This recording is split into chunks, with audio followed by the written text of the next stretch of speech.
Processo con rito abbreviato, la richiesta della difesa è chiara, nessun patteggiamento per Emanuela Petrillo, anche perché questa formula avrebbe significato accettare un risarcimento di quasi 2 milioni di euro alle strutture sanitarie che si sentono danneggiate dal suo operato. Il caso dei finti vaccini, dalla Marca Trevigiana Udine, la cui procura ha accorpato l'inchiesta.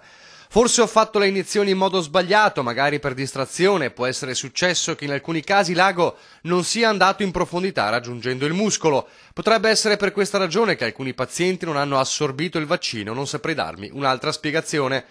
È così che Emanuela Petrillo ha provato a rispondere alle contestazioni delle aziende sanitarie di Codroipo di Treviso, secondo cui l'assistente sanitaria trevigiana tra il 2009 e il 2015 avrebbe solo finto di vaccinare almeno 9.000 pazienti, moltissimi bambini.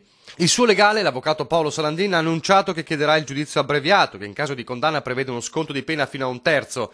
La situazione psicofisica dell'assistente sanitaria è tale da non consentirle di reggere sotto il profilo nervoso un lungo processo, secondo l'avvocato, ma il patteggiamento è stato escluso.